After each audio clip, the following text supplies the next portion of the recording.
I'm Sarah, just a street vendor trying to make ends meet in downtown Chicago. But 3 weeks ago, I pulled off the most insane trick that left a millionaire completely speechless. What I did next changed everything about my life forever. And I'm about to tell you exactly how it happened. So here's the deal. I've been selling handmade jewelry on the streets of Chicago for the past 5 years.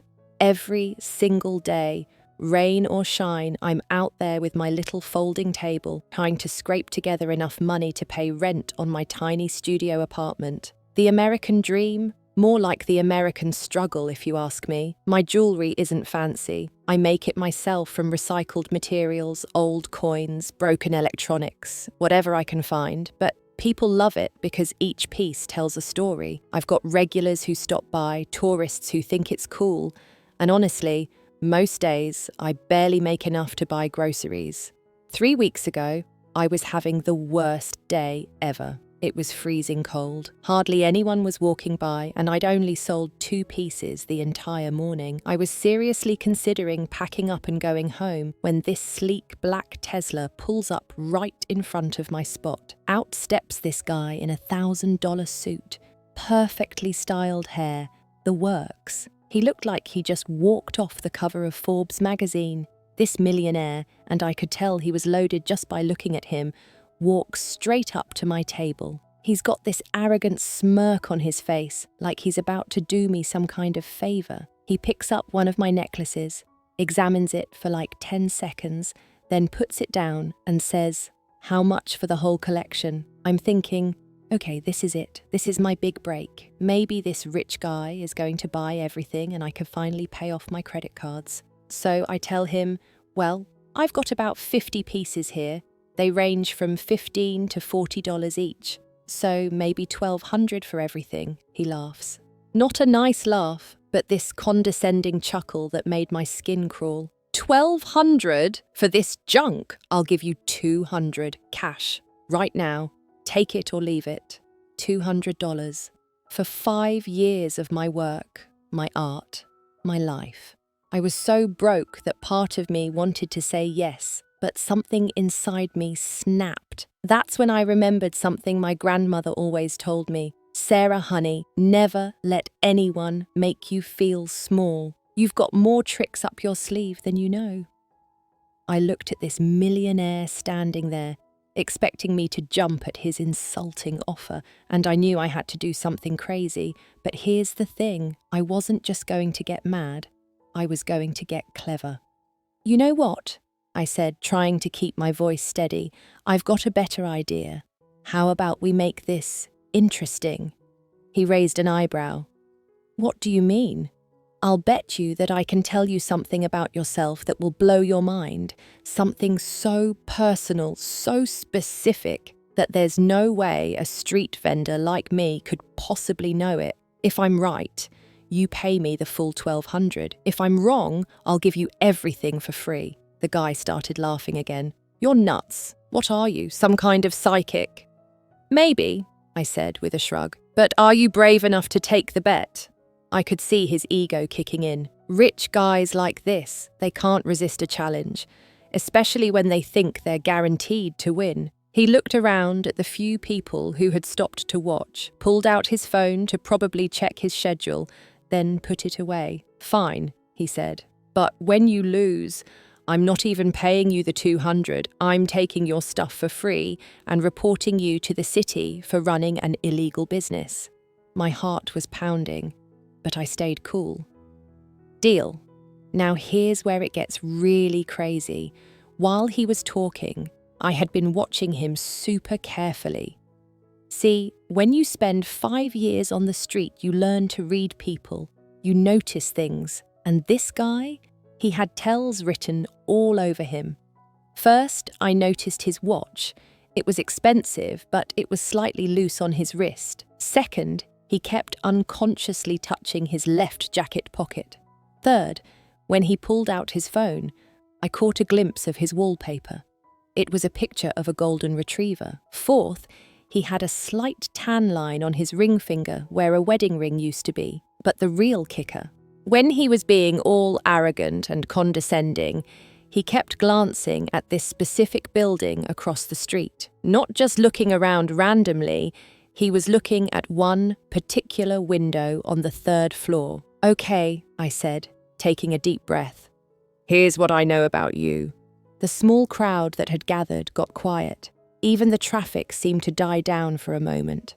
"You're recently divorced," I started. "Your ex-wife kept the dog, a golden retriever that you absolutely loved. You're staying in that apartment building across the street, 3rd floor, because your ex got the house. And the reason you're being such a jerk to me right now is because you're supposed to meet your lawyer in that building in about 20 minutes to sign the final divorce papers."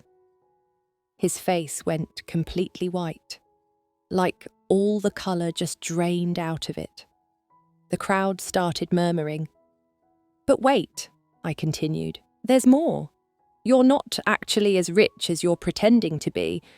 That watch, it's a fake, a really good fake, but still a fake. I can tell because the weight is off and the second hand doesn't sweep smoothly. You're driving a Tesla, sure, but you're also constantly checking your phone because you're worried about money, probably because the divorce is costing you way more than you expected." The guy just stood there, completely frozen. Someone in the crowd actually started clapping. "And here's the final thing," I said, going for broke. "The reason you offered me such a low price isn't because you think my jewelry is junk. It's because you saw something in my work that reminded you of your ex-wife. She was an artist too, wasn't she? That's why you keep touching your pocket. You've got something of hers in there that you can't bring yourself to throw away." At this point, the guy was shaking, literally shaking. He reached into his jacket pocket and pulled out a small silver bracelet. "How did you?" he whispered. The crowd was going nuts. People were taking videos, posting on social media. I felt like I was in a movie.